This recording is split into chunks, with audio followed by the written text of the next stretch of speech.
j'espère que vous allez bien. Aujourd'hui, nous allons parler de fixation de prix. Nous allons parler de comment fixer un prix pour son produit. Alors, je vais vous donner beaucoup d'astuces, beaucoup de choses à dire, beaucoup d'éléments pour pouvoir bien fixer un prix pour votre produit. Parce que alors, je vois beaucoup de personnes fixent vraiment mal leur prix, quoi. C'est-à-dire, c'est un truc de fou, quoi. Les gens ne savent pas fixer un prix pour leur produit. Alors que l'une des bases, l'un des atouts, l'une des clés pour vendre un produit, c'est déjà le prix. L'une des choses qui bloque beaucoup de clients, c'est le prix. C'est-à-dire que vous devez fixer un prix qui vous permet de pouvoir convaincre le client. C'est de ça qu'il s'agit. Et donc, je vais vous parler de la notion d'élasticité des prix. L'élasticité des prix, c'est un peu comme un élastique. Tu prends par exemple un élastique pour connaître la limite la limite de l'élastique, c'est qu'il faut l'étirer. Il faut l'étirer au maximum jusqu'à ce que ça se casse. D'accord? Et c'est quand ça se casse maintenant que tu sais, voilà mon élastique, voilà sa limite de où elle peut te tenir. Et c'est pareil pour le prix. Il s'agit ici de faire quoi? Il s'agit d'étirer le prix jusqu'à voir là où tu peux t'arrêter en fait, jusqu'à voir là où elle peut se casser. Si par exemple, toi, tu vends des produits à 50 euros, peut-être qu'en les vendant par exemple à 70 euros, excusez de prendre les chiffres en euros parce que c'est beaucoup plus simple pour moi. Il suffit juste de faire le parallèle dans votre monnaie et vous saurez de quoi je parle. Par exemple, tu vends des produits à 50 euros, peut-être qu'en les vendant à 70 euros, tu vendrais plus ou bien tu ferais autant de ventes. Qui sait? Mais s'il te plaît, c'est que tant que tu ne l'as pas testé, tant que tu ne l'as pas essayé, tu ne pourras pas savoir, tu ne le sauras pas. Par exemple, beaucoup de personnes ne savent pas qu'en vendant un produit à 19 euros ou à 29 euros, tu feras pratiquement la même vente. C'est-à-dire en vendant un produit à 19 euros et en vendant le même produit à 29 euros, tes ventes ne changeront pas. Tu feras autant de ventes qu'à 19 euros, qu'à 29 euros. Donc, si par exemple, tu vends des produits à 19 euros et qu'en vendant à 29 euros, tu pourrais vendre tout autant, ça veut dire que tu perds une marge de 10 euros. Maintenant, quand tu passes à 39 euros, forcément, les ventes diminuent. Tu perds des ventes. D'accord? Donc, il faut l'amener par exemple à 50 parce que 39 et 50, c'est pratiquement le même niveau de vente aussi. Donc, il faut l'amener à 50 avec des options de paiement. Lorsque tu franchis le cap de 50 euros, d'accord, dans tes offres, il faut maintenant proposer des tranches de paiement à ta clientèle, à ton prospect pour pouvoir l'amener tout simplement à acheter ton produit. Généralement, l'autre astuce consiste à proposer à chaque fois deux offres. Une moins coûteuse, une plus coûteuse et à chaque fois moduler les prix en faisant évoluer. Tiens, par exemple, tu as un produit. Tu peux par exemple mettre la première offre par exemple à 29 euros et la deuxième offre par exemple, je prends un exemple comme ça, à 59 euros.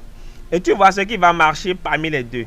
Par exemple, si tu vois qu'il y a plus de ventes à 59 euros qu'à 29 euros, tu fais disparaître le prix de 59 euros, l'offre de 59 de 29 euros et tu fais maintenant 59 79.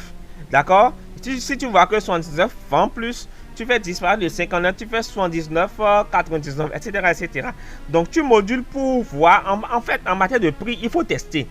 Il faut tester pour voir le prix qui marche le plus pour ton business. D'accord? En faisant évoluer à chaque fois. La troisième notion, c'est la notion de prix psychologique. Les prix psychologiques, c'est quoi? C'est 97 euros, 99 euros, 98 euros, 59 euros, 69 euros. C'est ça les prix psychologiques. Les prix psychologiques, il y a maintenant les prix psychologiques. Ça, c'est les préalables avant de rentrer dans les techniques. Les prix psychologiques inversés, c'est par exemple 101 euros, 102, 103,23 euros, etc. Alors, il faut utiliser ces concepts, utiliser les prix psychologiques inversés lorsque vous voulez faire une promotion ou en proposant un avantage client. Ok? Alors, maintenant, on rentre dans le vif du sujet. Il y a deux erreurs fondamentalement que les gens font lorsqu'ils veulent fixer un prix. La première erreur que tout le monde fait lorsqu'il veut fixer un prix, c'est de partir sur le produit et de créer, de fixer le prix. C'est-à-dire, il crée le produit et maintenant il pense à fixer le prix. Au lieu de se demander au départ comment créer un produit que les gens veulent acheter. Comment on ne crée pas un produit pour penser au prix après. On ne crée pas un produit pour penser au prix après ou en regardant ce que la concurrence fait pour pouvoir fixer son prix. Ce n'est pas comme ça que ça marche. On ne fixe pas son prix par rapport à la concurrence. On ne fixe pas son prix par rapport au produit qu'on a créé. On fixe d'abord son prix par rapport à ce qu'on veut. Il faut d'abord se demander comment je peux faire pour vendre ce produit, pour créer un produit qui vaut 100 euros, 200 euros, 500 euros, 300 euros. Moi, chaque produit que j'ai créé, que j'ai vendu, c'est comme ça que j'ai fait, même quand j'avais mon business physique. Donc, premièrement, qu'est-ce que tu fais? Tu prends une feuille. Alors, dommage, je n'ai pas de feuille. Mais tu prends une feuille, tu marques le montant que tu veux, le montant auquel tu veux vendre ton produit. Je vends par exemple 200 euros, 300 euros. Tu veux vendre un produit à 300 euros. Tu écris en haut, je veux vendre ce produit à 300 euros. Ensuite, tu te débrouilles, tu te poses la question, comment je peux créer une offre qui vaut 200 euros? Tu te débrouilles maintenant pour créer une offre qui vaut 200 euros. Ce n'est pas avec avoir créé l'offre que tu fixes le produit, non. Tu marques d'abord le produit, le prix auquel tu veux vendre. Et maintenant, tu crées une offre qui vaut ce prix-là. La deuxième erreur que tout le monde fait, c'est d'associer le prix au format. C'est une erreur. On ne fait pas ça. C'est d'associer le prix au format. C'est-à-dire qu'ils fixent le prix par rapport, ils vendent à la page, par rapport au nombre de pages. Si c'est un livre ou c'est un document, par rapport au kilo, par rapport à l'heure, par rapport au temps, par rapport à n'importe quoi. Ça ne marche pas, c'est de la bullshit. Normalement, plus vous dissociez la valeur du format, plus vous vendez cher. Plus vous dissociez le prix de votre produit du format, plus vous vendez cher. Ce que les gens veulent, ce n'est pas le temps que vous avez passé pour créer le produit. Ce n'est pas le nombre d'heures que vous avez passé pour créer ce produit. Ce n'est pas le format, ce n'est pas le nombre de pages, ce n'est pas le format qui intéresse les gens. Ce que les gens veulent, c'est des résultats. C'est de la transformation, c'est un changement de vie. Ce que les gens veulent, c'est de la valeur perçue. C'est la valeur perçue par le client que vous devez vendre. D'accord? Par exemple, moi, je peux vous vendre une feuille parfaitement à 3000 euros. Une simple feuille qui coûte des centimes. Je peux vous la vendre à 3000 euros. Pourquoi? Parce qu'il suffit simplement, je vous garantis, je vais vous démontrer que je peux vous vendre un simple papier A4 à 3000 euros. Ok? Tout simplement, si ce papier est un titre de propriété d'un terrain qui coûte 10 000 euros, vous commencez par comprendre. Ce papier est un titre de propriété d'un terrain qui vaut 10 000 euros. Et en ayant ce papier, le terrain vous appartient. En ayant ce papier que je vous donne et en signant le papier, le terrain vous appartient désormais d'office. Vous comprenez un peu le mécanisme. Ce qui veut dire que ce papier ne vaut plus un papier. Ce n'est pas la valeur du papier que je vends. Ce n'est pas le papier que je vends. C'est la valeur derrière ce papier que je vends. Parce que ce terrain qui coûte 10 000 euros, et vous vous rendez compte qu'avec 3 000 euros, vous pouvez avoir le titre de propriété qui n'est qu'un papier. Vous êtes prêt à payer 3 000 euros parce que vous faites une bonne affaire. C'est comme par exemple les imprimeurs qui te sortent des arguments vraiment bidons, qui disent oui, qui te parlent de grammage du papier, qui te parlent de la qualité de l'encre. Mais on n'a rien à foutre, on n'a rien à cirer, les amis. Tout ce qu'on veut, c'est du confort. C'est comment est-ce qu'on se sent en venant chez vous. C'est comment est-ce que ce que vous nous faites comme prestation nous permet de faire des économies. C'est de ça qu'il s'agit, les amis. On ne vend pas le papier, on ne vend pas la qualité de l'encre, mais on s'en tape. Écoutez, si je vous donne 2 documents imprimés, un avec laser, l'autre avec jet d'encre, est-ce que vous ferez la différence honnêtement? Généralement, les gens ne feront pas la différence. C'est comme que ça soit imprimé un point, un trait. D'accord? N'oubliez pas que la valeur perçue, ce n'est pas le travail que vous avez abattu.